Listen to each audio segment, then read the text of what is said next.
이번 시간에는 그 피의자를 잘못 특정해 가지고 무죄가 선고된 그 사례를 하나 보도록 하겠습니다.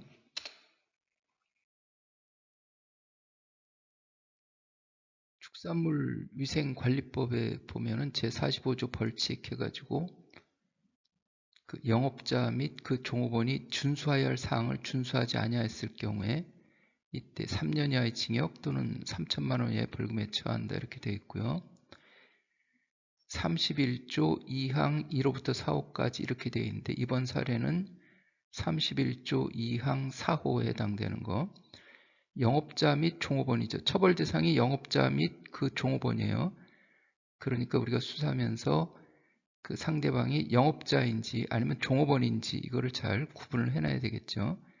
해가지고 어떤 걸 처벌하느냐, 총리령으로 정하는 사항을 준수해야 되는데 축산물의 위생적인 보관, 이 사건은 이제 보관이 문제가 된 건데 이러한 이제 사항을 준수해야 되는데 준수하지 않았다 이렇게 문제가 된 사건이에요.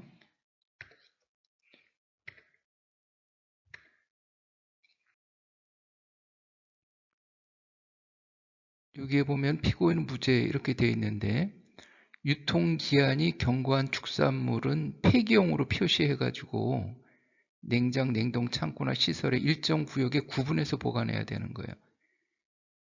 그 식육 즉석 판매 가공업의 영업자는 유통기한이 경과한 것은 폐기용 이렇게 표시를 해야 되는데 그리고 별도로 보관을 해야 되는데 구분해서 보관해야 되는데 폐기용으로 표시하지 아니한 채 냉동 창고에 보관해서 적발됐다 이렇게 되어 있는 거죠.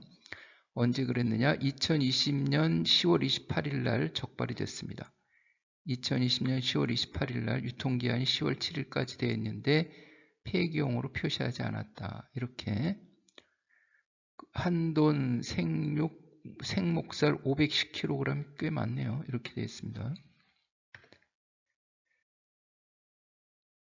그런데 10월 28일 날 적발을 했는데 누구를 적발했냐면 이제 피고인을 적발한 거죠. 해가지고 근데 이 사람은 어떤 상태였냐면은 2020년 9월 11일 날 그 대표이사 임기 만료가 돼가지고 회사의 대표이사, 사내이사 직위에서 사임했어요.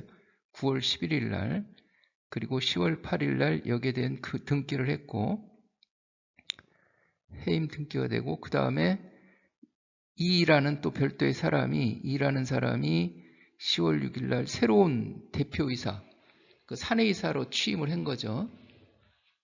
그러니까 형식상으로는 이라는 사람이 그 책임자, 영업자가 된 거죠. 이 사람이 영업자가 된 거예요. 그래가지고 10월 28일 날 그 공무원이 단속을 했는데 이라는 사람은 온지 이제 맡은 지 얼마 안 돼 가지고 그 잘 몰라가지고 그곳에 있던 현장에는 그 새로 사내이사를 맡은 이라는 사람이 있었는데 그 사람한테 이제 단속하게 된 경위를 이야기하니까 그 일하는 사람은 온 지 얼마 안 돼가지고 이 업무를 맡은 지 얼마 안 돼가지고 그 이전에 근무하던 피고인한테 이제 조언을 구하기 위해서 그 공무원들하고 같이 그 옆 건물 2층에 있는 그 피고인 사무실로 같이 이동을 해가지고 상황 설명을 했겠죠. 그래서 그리고 또 이 회사에서는 그 단속한 10월 28일까지 그 구청에다 대표자가 변경되면은 대표자 변경 신고를 해야 되는데 그 9월 달에 변경됐는데 10월 초에 그 등기하고 그 변경된 사실을 신고를 하지 않았어요. 그 단속당하는 날도 그날까지도.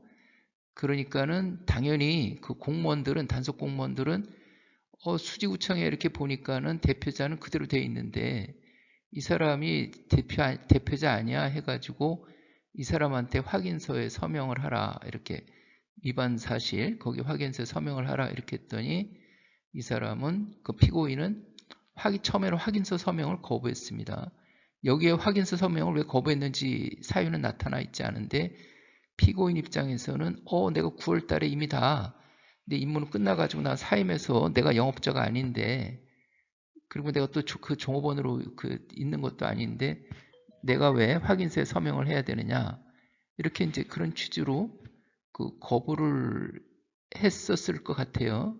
그런데 공무원들은 재차 서명을 요구하고, 무슨 소리야, 이렇게 저기 대표자 변경 신고하지 않아가지고 네가 대표자로 돼 있는데 이렇게 오인했다고 이렇게 돼 있잖아요. 그러니까는 피고인이 며칠 뒤에 이제 확인서에 서명을 했어요. 그리고 나서 2020년 11월 11일경 수지구청에 이제 대표자 변경 신고를 한 사안이다, 이렇게 되어 있습니다. 그래가지고 그 검찰로 송치했고, 그 고발을 해서 고발이나 뭐 수사를 해가지고 검찰로 송치했고, 그 검찰에서는 그대로 기소를 했습니다. 이렇게 해가지고 이거는 정식재판 청구 사건인데 그 약식명령에서 저기 벌금을 선고했는지 아마 그래가지고 피고인이 다시 정식재판 청구해서 무죄가 선고된 거 아닌가, 이런 그 추정이 좀 되는데, 그 인정사실에 하면은 10월 28일 단속 당시 축산물 판매업의 영업자라든지 종업원에 해당되지 않는다. 그래서 피고인을 축산물 그 위생관리법 위반죄로 처벌할 수 없다. 그러니까 처벌 대상이 영업자하고 아니면은 종업원 이렇게 돼 있는데, 이 사람은 10월 28일 그렇게 단속을 했는데 이 사람은 그때는 이미 그 9월 달에 사임하고 10월 초순에 그 등께서도 빠졌기 때문에 이 사람은 처벌 대상이 아니다. 그러니까 피의자를 잘못 지정했다. 이렇게 피고인을 잘못 지정했다. 오히려 그 이라는 사람 있었잖아요. 이라는 사람, 새로 맡은 사람, 그 사람을 처벌 대상으로 했으면 유죄가 선고될 수 있었을 텐데, 그런 취지로 이렇게 돼 있는 거죠. 이렇게 확인 거부했다, 이렇게. 그런데 그 10월 초순 뭐 이렇게 형식상으로는 대표자에서 벗어났지만, 만일에 명의가 누구 명의로 되어 있든 이 명의로 되어 있든 어떻게 되어 있든 실질적으로 피고인이 실질적으로는 그 영업에 관여하고 있었다. 등기에서는 빠졌지만은 실질적으로는 영업에 관여하고 있었다. 이랬으면은 처벌이 가능할 수도 있었겠죠, 이게. 근데 이것도 실질적 영업자였다는 게, 처벌하는 데 있어서는 명의자를 처벌하는 게 아니라 실질적으로 누가 했느냐, 그걸 처벌하는 거잖아요. 그런데 수사기관에서는 이 사람이 명의에서는 빠졌어도 실질적으로는 영업자였다, 이렇게 그거는 입증을 하지 못한 것 같아요. 그러니까는 여기에 판결문에 보듯이 축산물 판매업의 영업자 또는 종업원에 해당하지 않는다, 이런 결론이 난 거예요. 그래서 처벌할 수 없다. 처벌할 수 없으니까 무죄가 선고됐겠죠. 이렇게. 그래가지고 무죄를 선고하기로 했다. 이렇게 해서 만일에 그 수사 단계에서 있었다, 이런 게 확인이 됐다면은 혐의 없음 가로 열고 범죄 인정 안 됨 가로 닫고, 의견서 쓸 때는 범죄 인정되지 않아 혐의 없음 의견임, 이렇게 됐겠죠.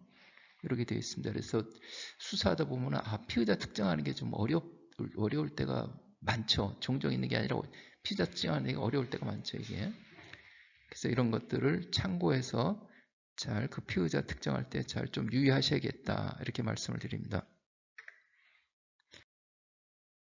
자, 이번 시간에는 그 피의자를 잘못 특정해가지고 무죄가 선고된, 이것은 축산물위생관리법에만 해당되는 게 아니라 행정사범 대부분에 해당될 수가 있겠죠.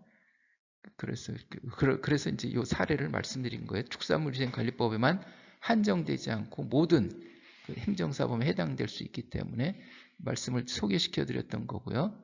그러면 이만 마치기로 하겠습니다. 수고하셨습니다. 감사합니다.